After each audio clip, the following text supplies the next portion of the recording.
Good evening. I'd like to welcome all of you to George Washington University. You happen to be in our Teamster, what we call our Teamsters room, our Labor History and Archives, which was provided through a generous donation by the International Brotherhood of the Teamsters. And we're very honored tonight to have one of the members from IBT here, Leo Diener. Leo, can you just stand up? Who made this facility possible. Tonight we're here for the George Washington Lecture, which is an annual event, and we always bring in great speakers, I'm told. I'm new to the university. I'm Geneva Henry. I'm the university librarian and vice provost for libraries here. It's my privilege to introduce the first speaker for the evening, Dr. Douglas Bradburn. Doug is the founding director of the Fred W. Smith National Library for the Study of George Washington. He came to Mount Vernon from Binghamton University and State University of New York. He was the vice chair and director of graduate studies in the history department there. Dr. Bradburn is a specialist in Washington's era. I could list a bunch of publications that I saw, but needless to say, he is well-published, widely published, and quite renowned in this field. In addition to his academic achievements, when Dr. Bradburn arrived at SUNY Binghamton, he established himself as a very successful entrepreneur. As soon as he joined the staff, he took immediate steps to invigorate the university's early American history program, transforming it into what is now one of the most highly regarded of its kind in the country. He spearheaded the development of the Upstate Early American History Workshop. He has forged relationships and partnerships with local history societies, museums, and civic organizations, really reaching out into the community. So I think it speaks volumes to how he sees his role as a scholar, not just somebody who's in that ivory tower, but who really reaches out to the community. And I think in his role now at Mount Vernon, he brings that all together very nicely. It's quite a nice combination. So as the founding director of the new library, Dr. Bradburn manages a staff of approximately 15, including Mount Vernon's special collections and library reference professionals, all of whom work inside the new 45,000 square foot facility that's located opposite the main entrance to the Mount Vernon estate. If you've not been there, you really need to go. This is a spectacular facility.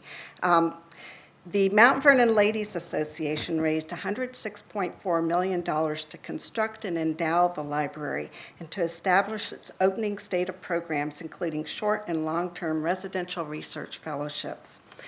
Dr. Bradburn was born in Wisconsin, raised in Virginia, and holds degrees in history and economics from the University of Virginia and a doctorate in history from University of Chicago. Please join me in welcoming Dr. Bradburn.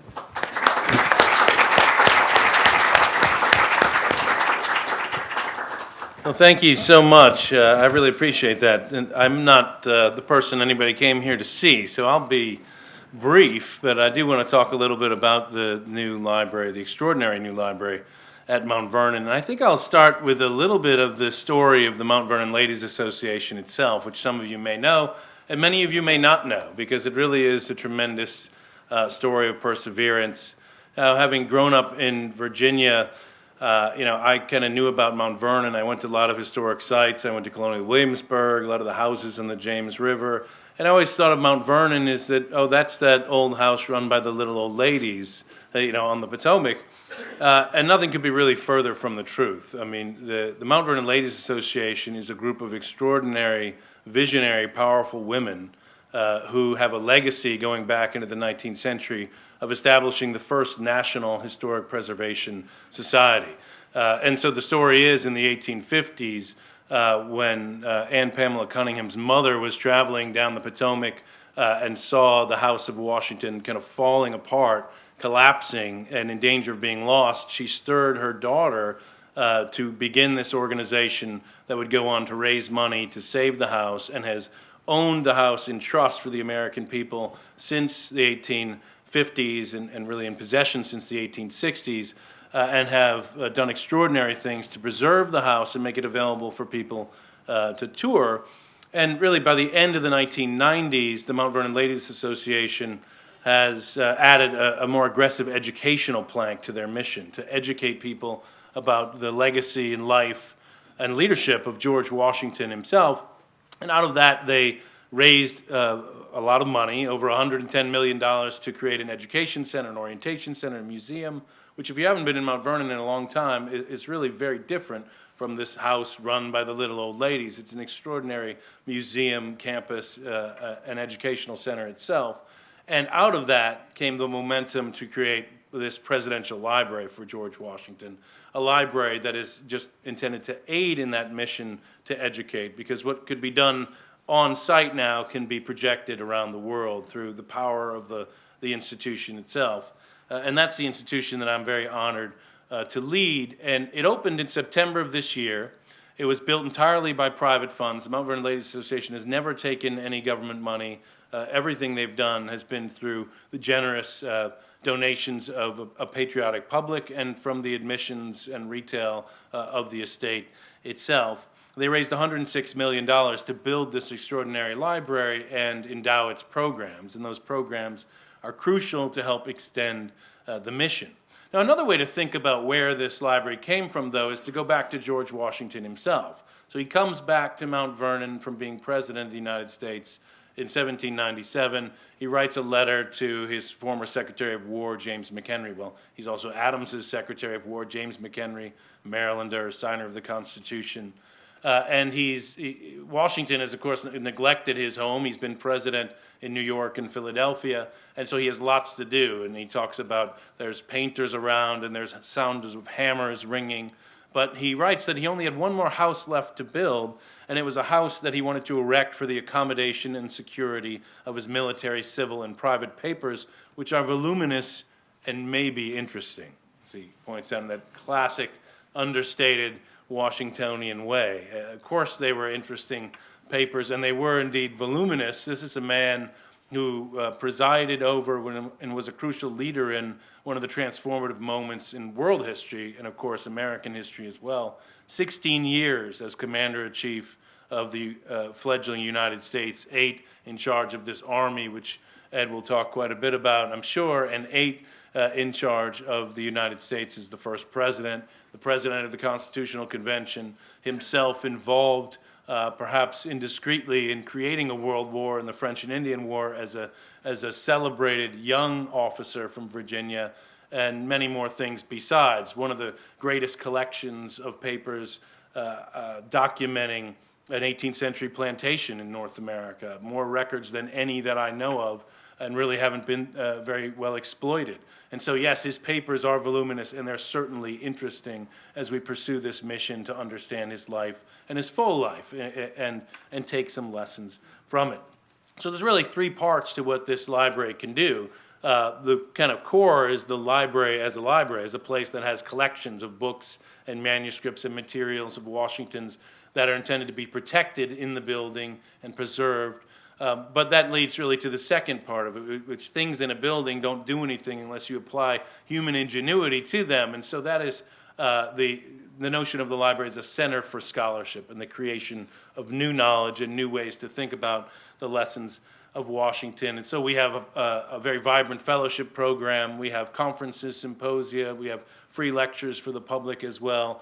And like a university, what we really want to do there is emphasize the importance of the continuing spirit of inquiry, the need to create new work, but also emphasize the significance and importance of excellence and excellence through expertise, to nurture expertise in the ability to work with these materials so that it isn't just a superficial engagement, but a lasting one that we can give to the rest of society.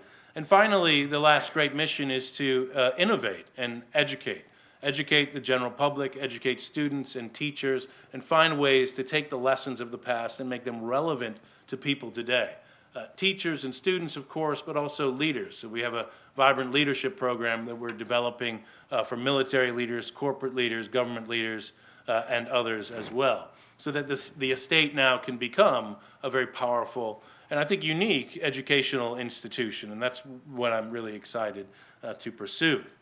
Now, I don't have any pictures here, but there was a cycle of them coming through at the beginning, and one of the pictures you may or may not have seen was the what we call the vault in the library, which is a very dramatic holding room for Washington's library. When you design a modern library now, you like to have an antiseptic place to put your special collections and your rare books. But that's not how the Mount Vernon Ladies Association does it. They created this beautiful a piece of art, really, in the middle of this library, which holds George Washington's original books, the ones that he had at Mount Vernon, and then duplicate editions of the library that we know he had. And we're rebuilding and reconstructing that library as an intellectual endeavor, but also as a symbolic effort to recreate the mind of Washington at the heart of that building. And one of the great things in that room is an artistic rendering of his bookplate. Washington designed this bookplate himself in 1772, and it comprises a couple of different elements, one of which is the crest of the Washington family, which goes back to England, which has a crown royal on top connecting the family to noble blood. But on top of that crown, he placed not the traditional griffin of his family, but the dove of peace, which of course would be an important theme in his life after his early enthusiasm for war. And then finally, he has the motto of his family, Exitus acta probat, which is Latin meaning the result is the test of the action. And the way I think about this motto and the way it speaks to me as the head of this library is that it really is about actions speak louder than words. That Washington is not someone who's going to spend a lot of time trying to justify his actions through words. He lived his life and he lets it stand. And that's essentially what we're empowered to do, is take the lessons of his life and help people apply them to master the challenges of the present and the future as well. So that's one of the great things we really want to do, is try to inspire people that they too can take on a legacy of greatness, greatness flawed by human difficulties, but nevertheless one that we help to translate to them. So thank you very much for this time to talk about this great new institution. I hope to see a lot of GW students out there. Denver Brunsman, your fantastic professor of George Washington's World, teaches some of his class out there. And so I really hope this alliance between a great and rising university and a brand new and rising institution can make an impression on the future of the world. So thank you very much.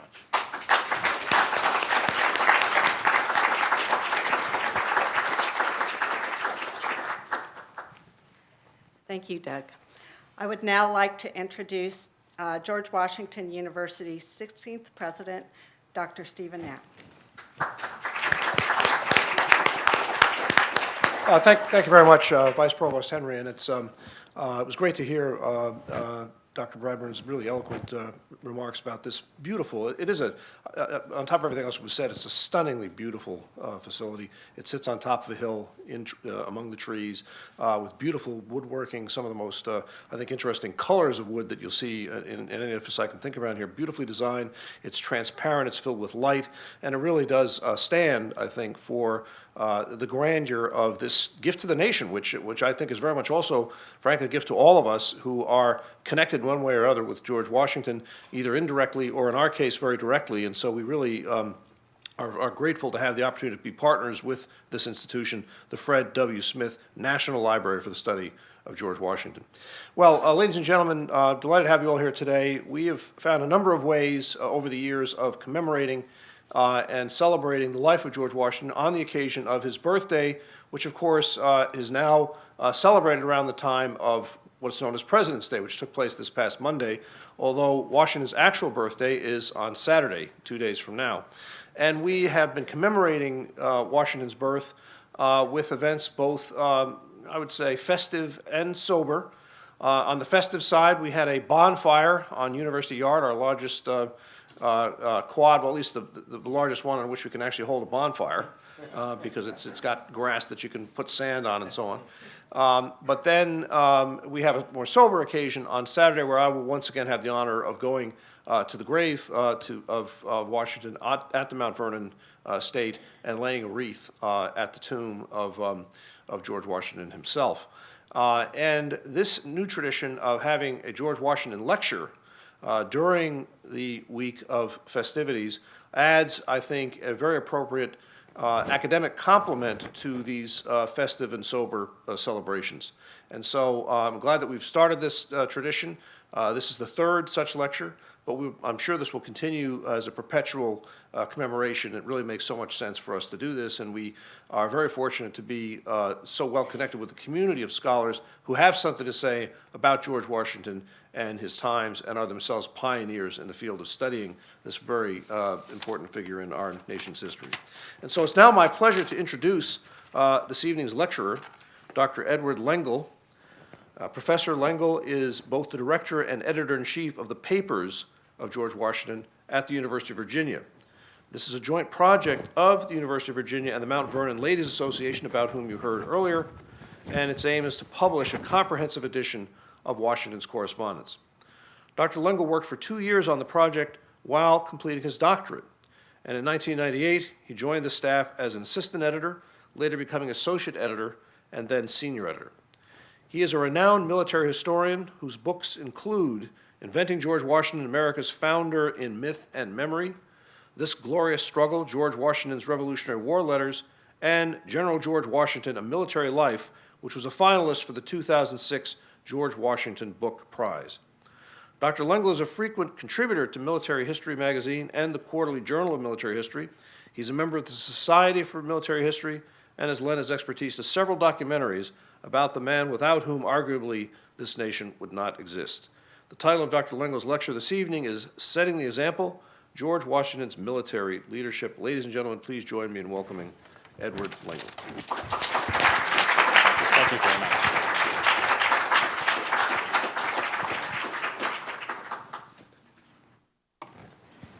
Good evening. Thank you for coming.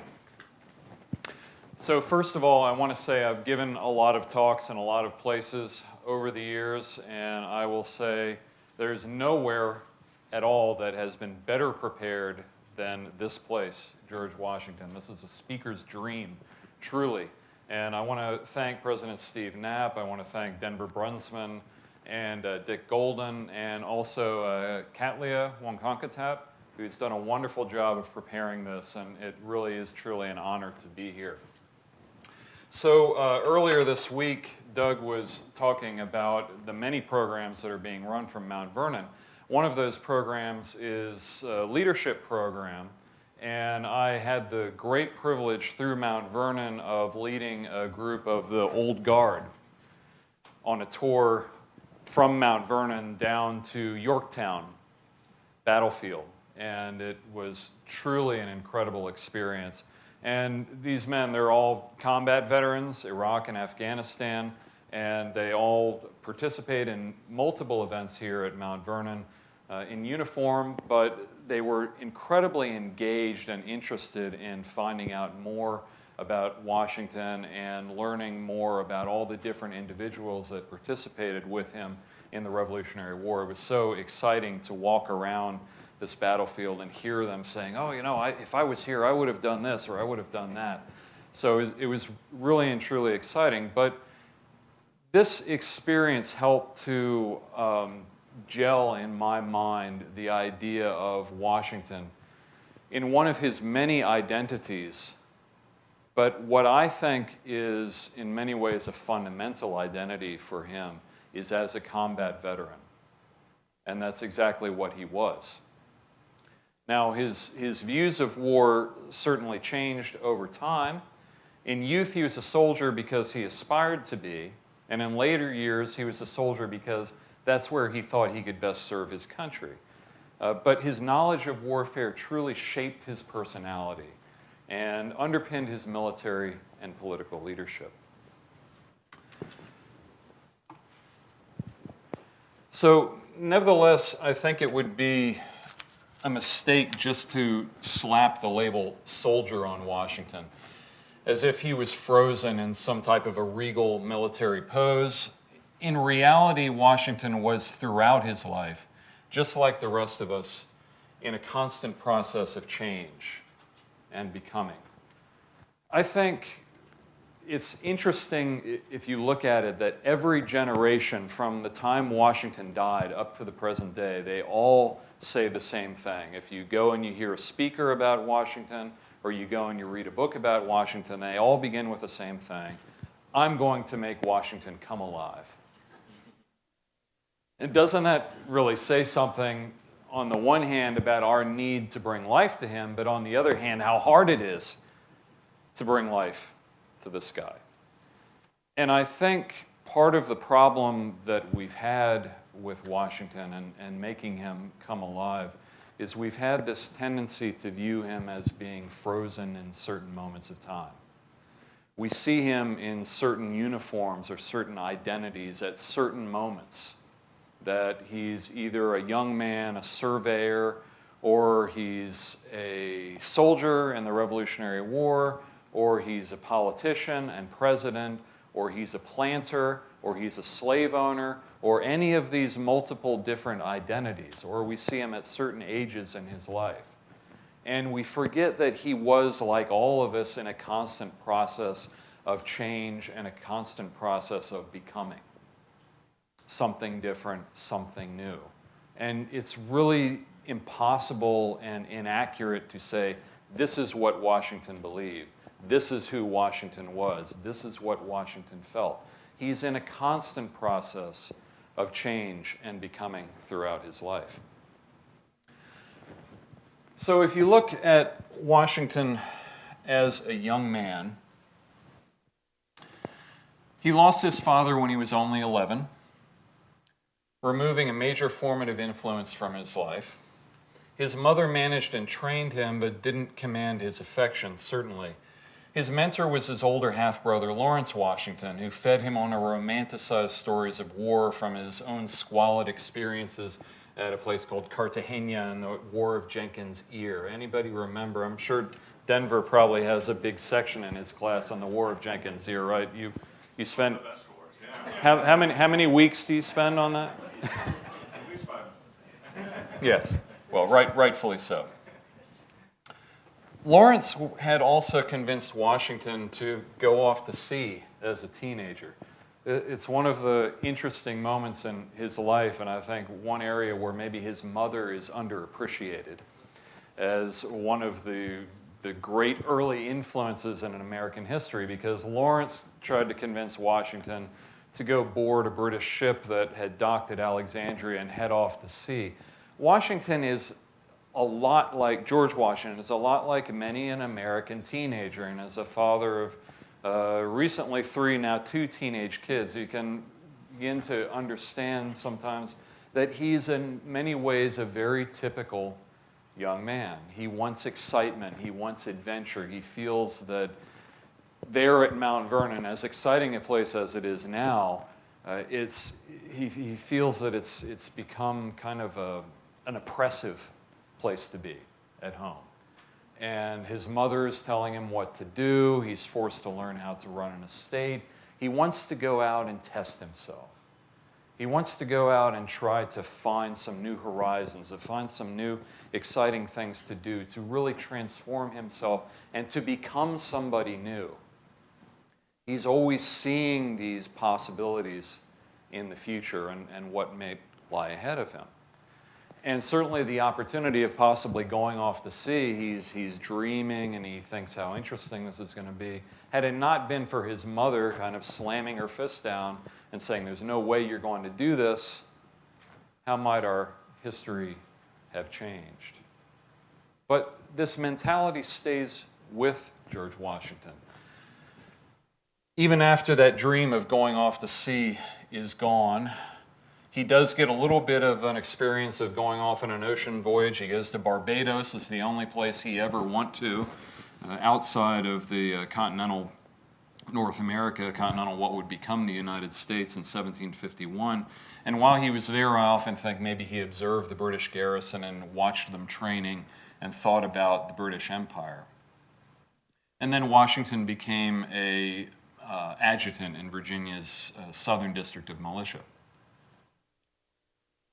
So Washington views warfare in many ways as an opportunity for a great adventure. And the reality kind of contravenes his expectations. In the winter of 1753-54, even before the French and Indian War has begun, and the governor of Virginia, Robert Dinwiddie, gives Washington an opportunity to lead an expedition out to the frontier. I always love telling this story to like elementary and high school kids. I think it's one of the most dramatic moments of his life, when Washington is with a group of perhaps a dozen individuals and attempting to go out through the wilderness, the untracked wilderness. It's kind of, by comparison, imagine if somebody said, hey, I'm going to put you on a helicopter and we're going to fly you out and drop you into Afghanistan and ask you to go out into the mountains somewhere and meet with the local commander of the Taliban and tell him to get out because this is our country. I think most of you might hesitate a little bit. Washington actually sees this as, hey, I'd do this. I'm the guy for you. That's what he's supposed to do.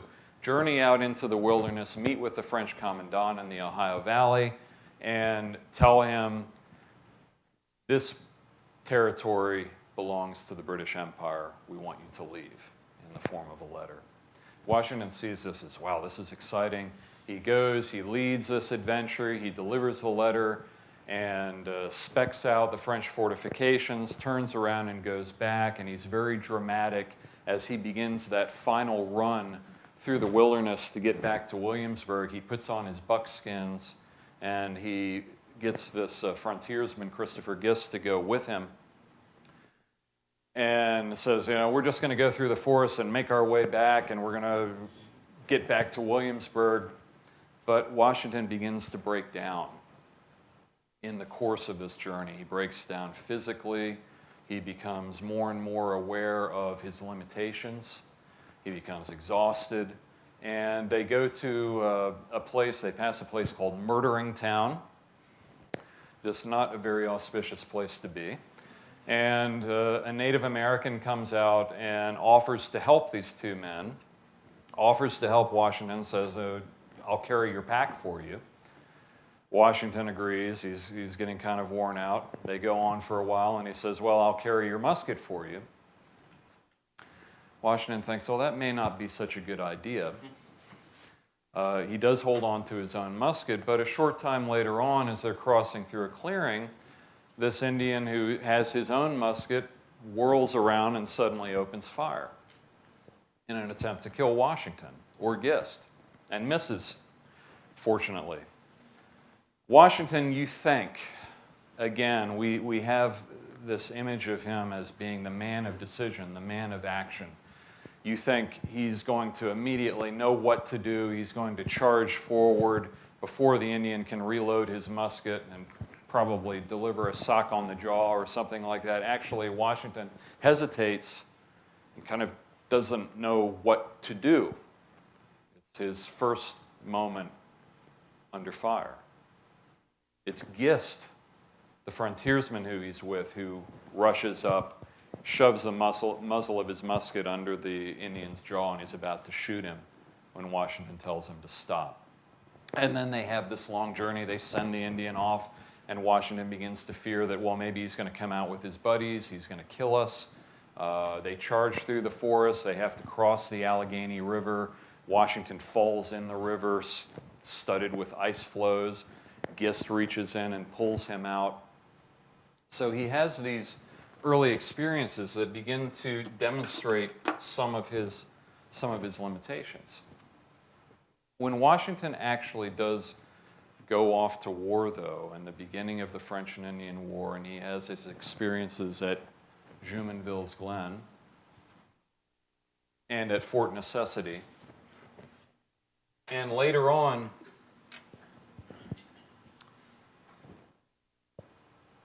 at the Battle of the Monongahela in July 1755, he begins to sense what war is really about. And this is something that's really important to keep in mind. Washington begins to see that war is a difficult, ugly, painful business, which may be necessary, but is still a trial. It's still a test that doesn't necessarily make you into a better person.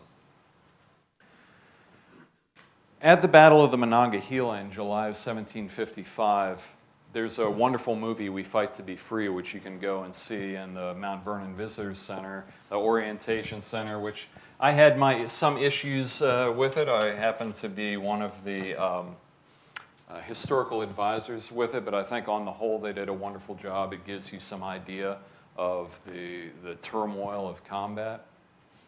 Washington's under fire. He's the only person in a leadership position who's not wounded or killed. He has to take the British Army off the field and lead it off the field. He later wrote that he never would forget the sound of the wounded soldiers crying and all the turmoil, all the chaos of that night. He would never forget it.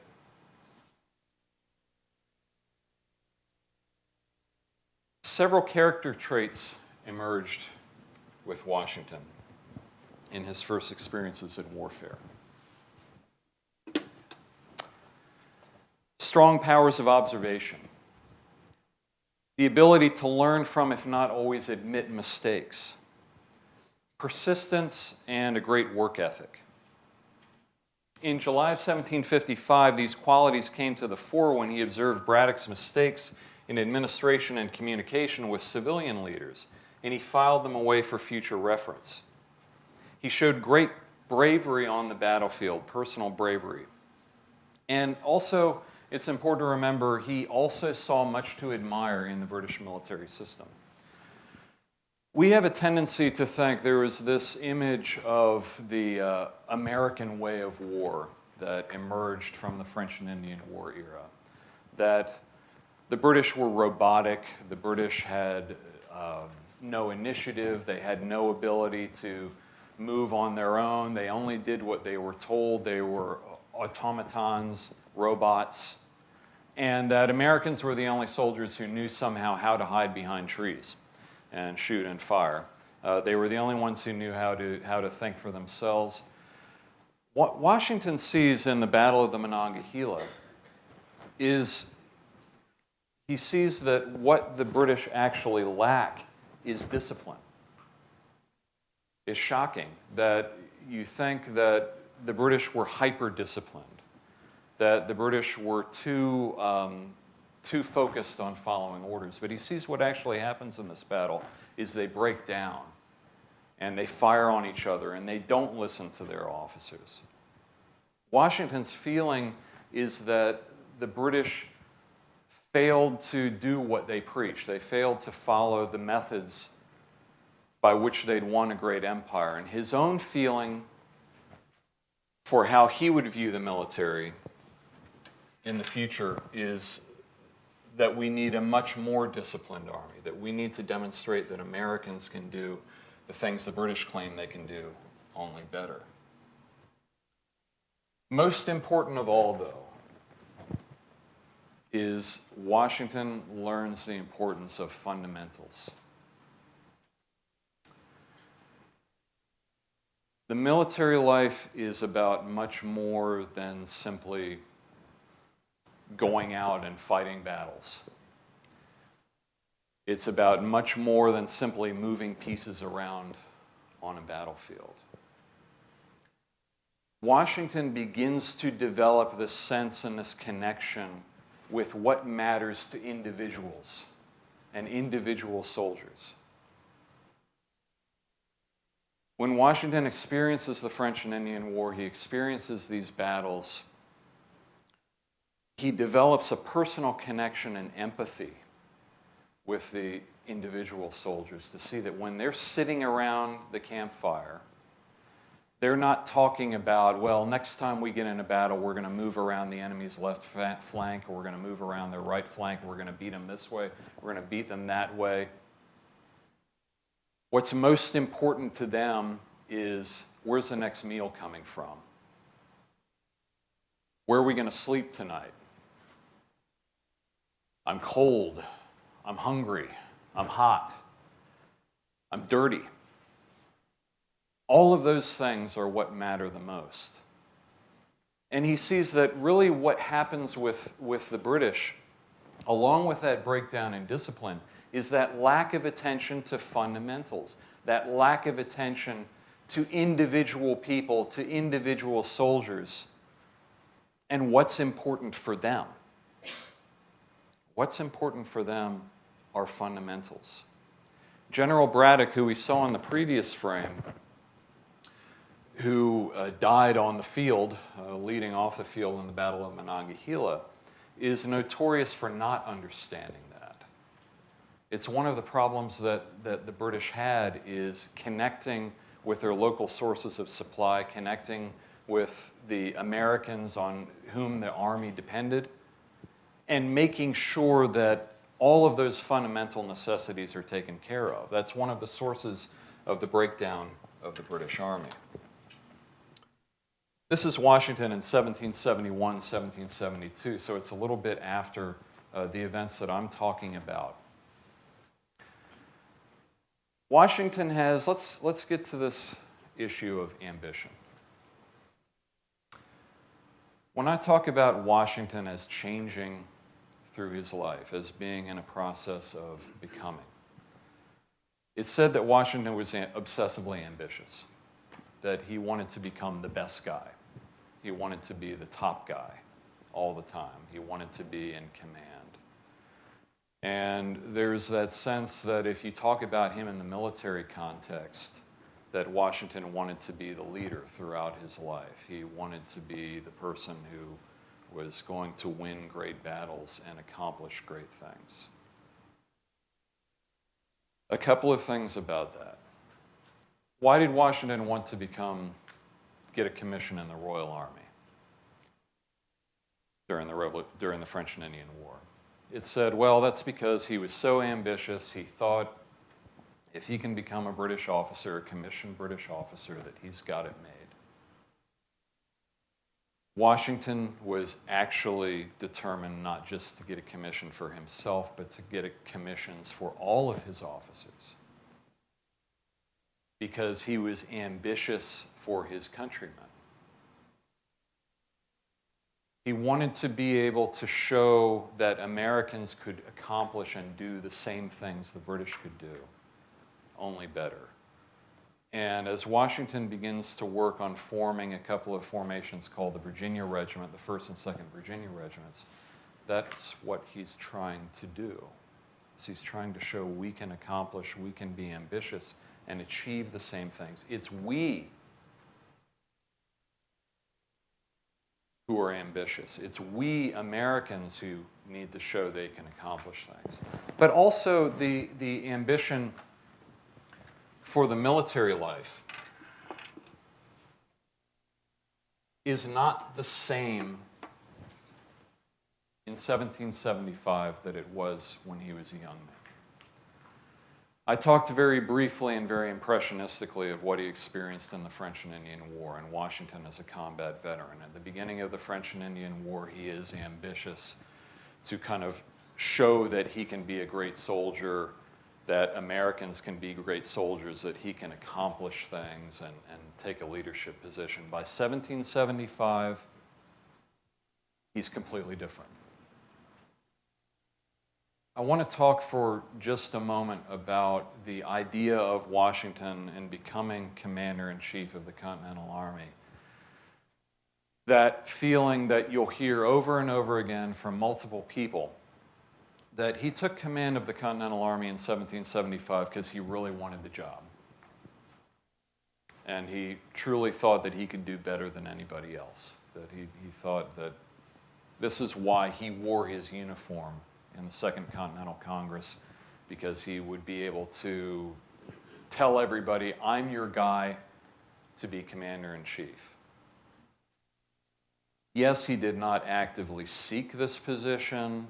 People could say that he wasn't lobbying behind the scenes and actually directly going to them and saying, make me commander-in-chief, but that for some reason he put that uniform on because he actually secretly really wanted the job. He thought he was better than anybody else. I think you have to remember that this man is a combat veteran, all right? His view of warfare is not the same in 75 as it was in 55. War is a tough, painful thing. He believes it has become a necessity, but it is a difficult thing, and he personally is not necessarily sure that he is the right man for the job.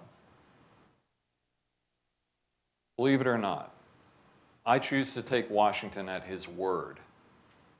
When he writes letters to family members, he writes letters to friends, saying that I've embarked upon a tempestuous ocean upon which no safe harbor may be found, after learning he's been made commander-in-chief. When he says to another person, I date from this moment the ruin of my reputation, he has sincere fears about his ability to do the job as well as it can be done. Why then does he wear his uniform? Because Washington has an astute and clear self-image of himself. Whenever I talk with kids about Washington, one of the words that I'll use is humility. And they always misunderstand me. Because when you talk about a humble George Washington, people think in how we as Americans in the 21st century use the word humble. Does any teenage kid in a high school want to get up in front of his classmates and say, I'm humble? I always ask the kids this when I'll talk to them about it. No, they don't want to say I'm humble because they feel like if you're humble, that means you think you're lesser than everybody else, that you're abasing yourself, you're bringing yourself down. Washington's humility means seeing himself as he is. That's what humility is, seeing yourself as you are. Washington sees that for all of his trials, for all of his tribulations, his experiences in the French and Indian War where he made some serious mistakes, he is a soldier. That's where his greatest abilities and his qualities lay. For all the mistakes he's made, he's not a politician, but he is a soldier, and he believes in the cause. Another thing I'd like to contradict here is the idea that Washington was simply a hard-headed realist or a pragmatist or even a cynic.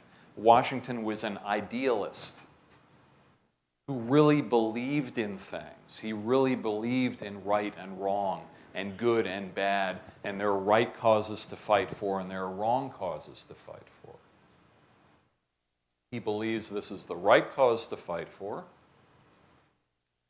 He believes he is a soldier. He believes this is the way he can best serve this cause in which he truly believes, is to put himself forward in a military capacity and to try to do the best he can for this cause. Now, what does he see at the beginning of the Revolutionary War? He sees a war that has to be won as quickly as it can possibly be done. Another idea I want to contradict here, I'm contradicting a lot of stereotypes, I think. The idea, I hope you don't teach it in your class, Denver, of Washington as a Fabian warrior. Do you teach that? Okay, good. The idea that he's some type of an insurgent commander whose goal is to outlast the enemy and simply keep wearing them down and keep fighting and keep struggling, and that in the end, if you keep wearing them down, they'll eventually lose the will to fight. No. Washington is going up against the most powerful empire that the world has ever seen, and indeed, after this war, it would go on to rise and go on to become still more powerful. We are creating something from nothing at all levels. We're creating an army. We're creating a government. We're creating an economy. We're creating a society and a self-identity here at the same moment that we're entering upon a war with a colonial power that knows how to fight, has the most powerful navy in the world, and has a very effective army. We will not win this thing by outlasting them. We will win this thing only by defeating them on the battlefield as sharply and as decisively as we possibly can, and ending the war as quickly as we possibly can before the impact on the civilian populace is too great. We have to win this thing fast. And that's why throughout the Revolutionary War, Washington is constantly trying to achieve this great, sudden, decisive battlefield victory. But what I really want to talk about here with Washington as a military leader is Washington's connection with his army, and particularly his connection with his individual soldiers. A connection that he's achieved by an understanding of who they are and what's important to them and what their experience is like. He's been there. He knows what's important. I think the turning point and the most important moments in the Revolutionary War are at Valley Forge in the winter of 1777 to 1778, and Morristown in the winter of 1779 to 1780. This is Jockey Hollow at Morristown. All right, let me paint the picture for you very briefly in the short time I have available. Valley Forge was a tremendous trial. We know that. We have the images. It's kind of ingrained in our national memory of the miserable weather, which was not too cold. In fact, it was not cold enough. That was the problem, is that there was just mud and slush and a lot of the gunk that we've had around here recently. And that transportation broke down, supplies broke down, communications broke down, disease spread in the army, morale began to collapse. If you're a soldier and you're undergoing these experiences, the worst thing that can possibly happen is when your officers begin to say, "We quit." And indeed, at Valley Forge, and to some extent at Morristown as well, that's what happens. Many dozens, I see from reading Washington's letters, dozens of officers at these moments of crisis, they say, "We quit. We've had enough. We're going home." And they write these letters to Washington saying, "Give us a furlough, give us time off, give us leave. If not, we resign and we're going home." And many of them do. Washington really has no choice. What type of example does this man set? He is the one who stays. When I was at Jockey Hollow some time ago, again, it was another Mount Vernon program, and I was walking around talking with the park rangers, and some of them were griping and saying, "You know what? When the troops were in Jockey Hollow, in these huts at Morristown, Washington didn't come to stay with them. He didn't come out and hang out with them and hop off his horse and put his arm around their shoulders and say, 'I understand exactly what you're going through.'" Could he have done that? Absolutely. Some other commanders would have done that. Other things he could have done. He could have donned his uniform, ridden through camp on his magnificent charger, and waved his sword and said, "Men, we shall persevere." He could have given speeches. He could have done all types of things. My thought was, if I'm a soldier in one of these huts and my commanding general comes riding around and poking his nose into my hut and saying, "So what's going on?" I'll say, "Get your big butt back to headquarters and get to work, because that's where I need you now, working at headquarters. I don't need to see your face necessarily every day. I don't need to hear your speeches. I don't need to see your nice, clean uniform. I need to see you through the windows, see those candles lit, in the windows through the snow and know that you're there working for me. For any individual soldier, his understanding of what they needed at those moments. They needed shelter, they needed clothing, they needed food, they needed water. When their supplies began to break down, that he was sitting there working to make sure they had it. Now, be under no illusion, Washington was a very smart man. His intelligence, though, was not of the order of a Jefferson, because it was a different type of intelligence. It was the intelligence that saw details.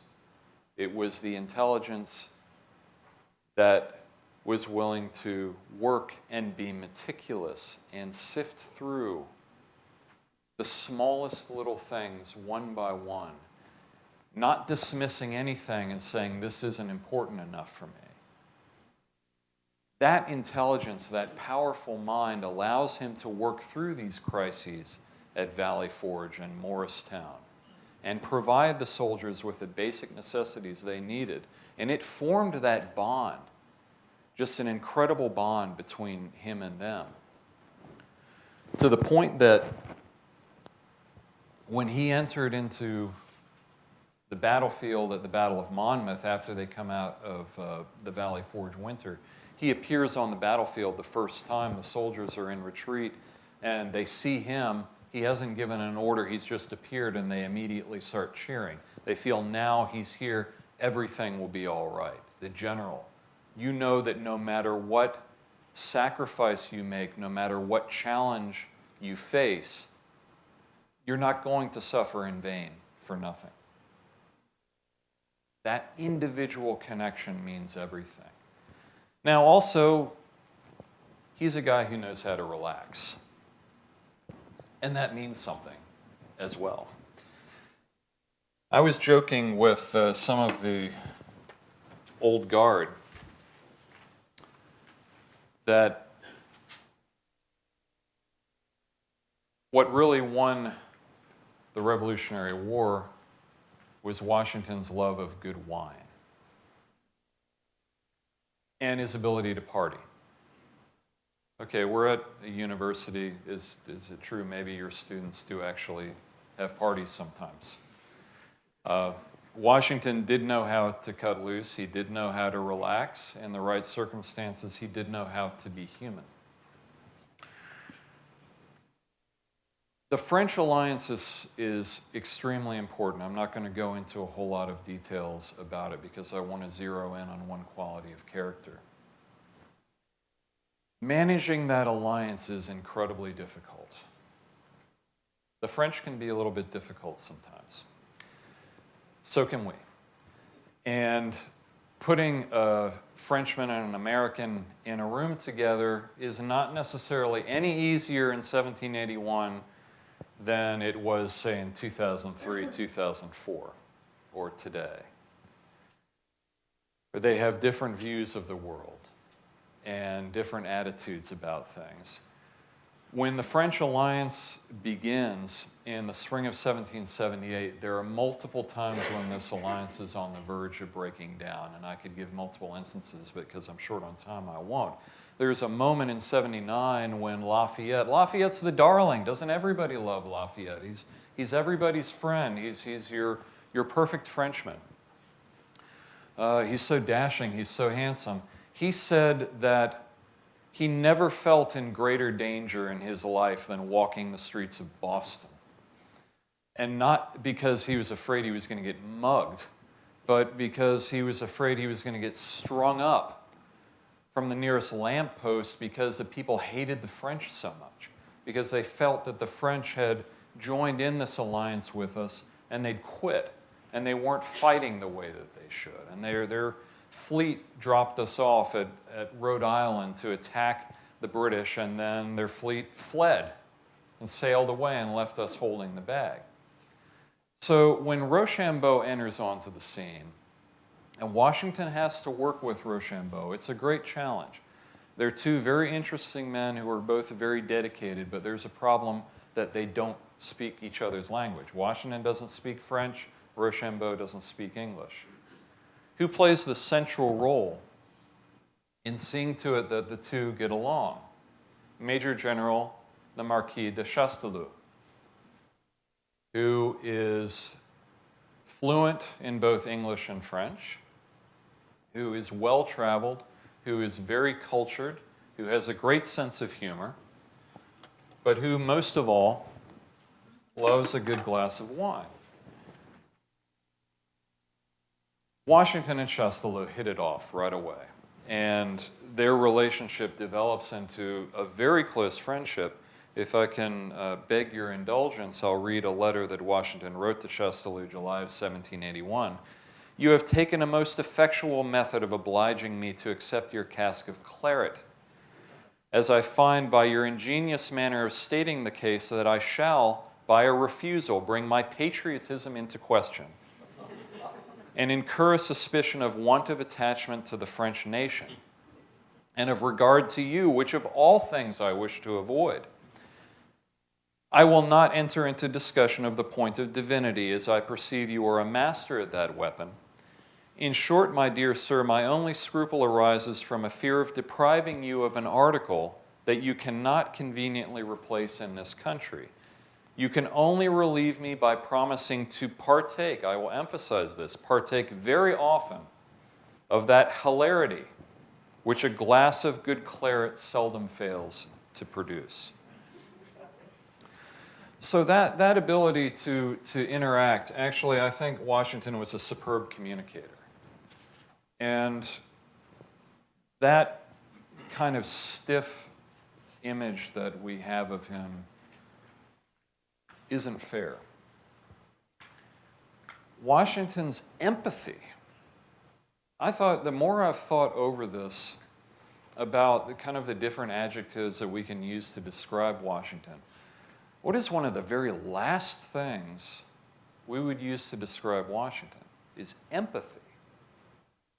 But he has empathy to the greatest degree in his capacity to connect with individual people on multiple levels. Okay, it's said that women loved Washington. Why did women love Washington? Was it because he was so handsome? Was it because he was so strong? You know, as much as it would flatter us to say so, as because he was a military leader or something.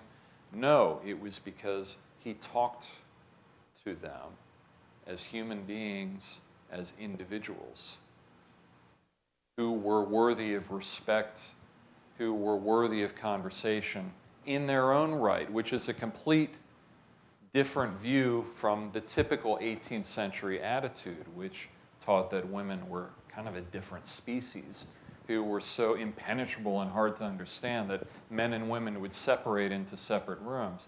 I could tell you a story of a party they had, but I won't get into it. But Washington would talk with them and interact with them and discuss things with them that were important to them as individuals.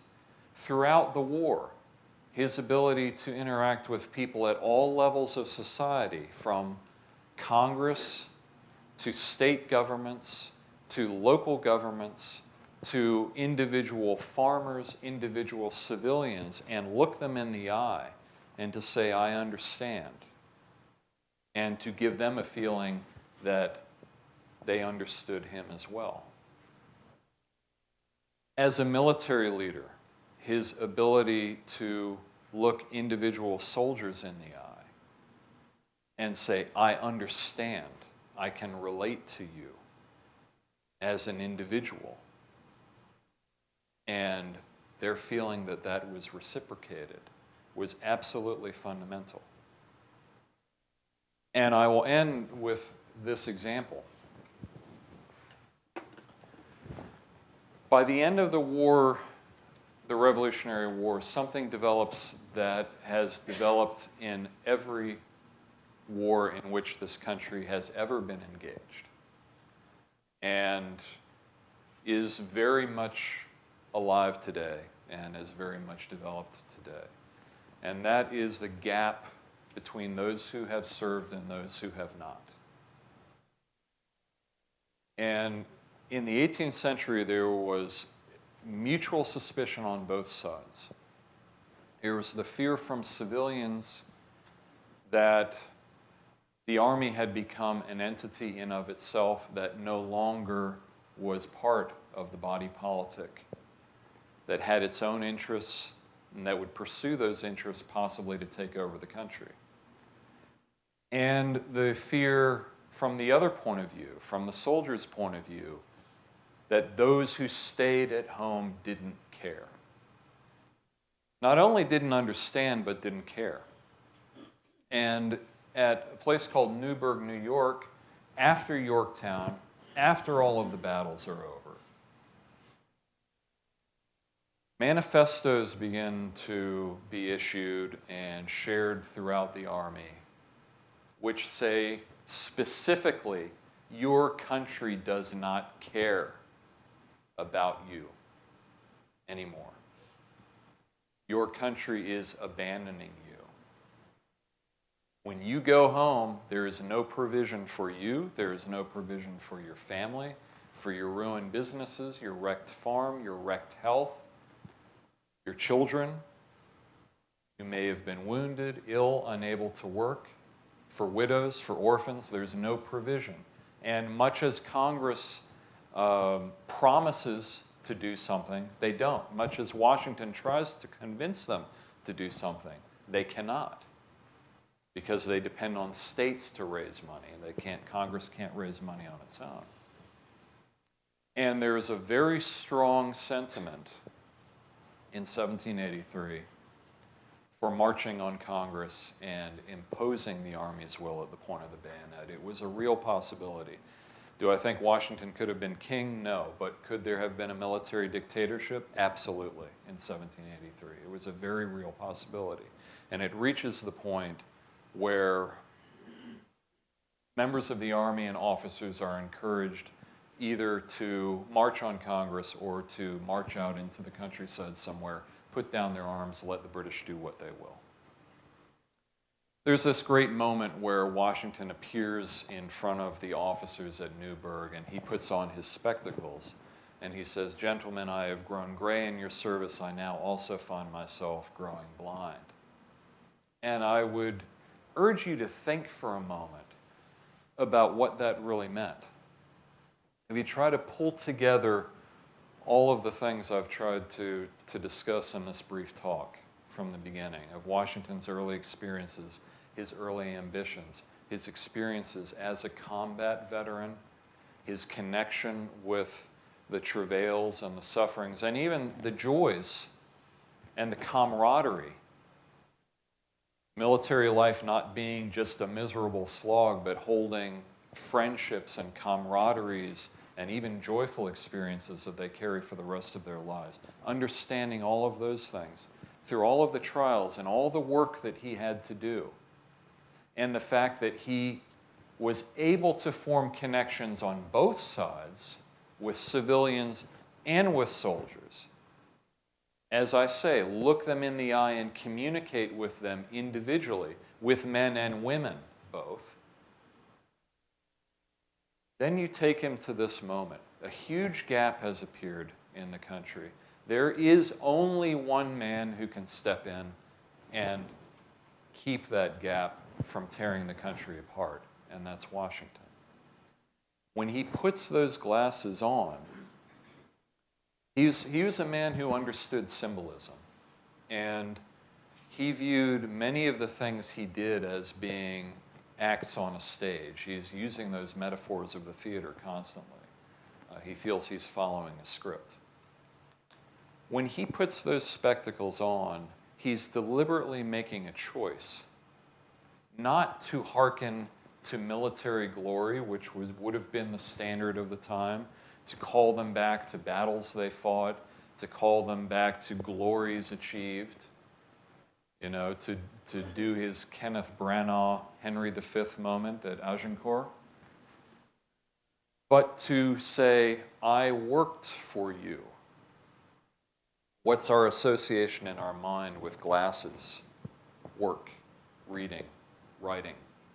That's the automatic association. He's never worn these things in public before. I worked for you in what mattered for you, that you lived. If it was at all possible that you got food, shelter, clothing, rum, and that you could see me also at places like Morristown, living like one of you, relaxing, but also working, that I can connect with you personally.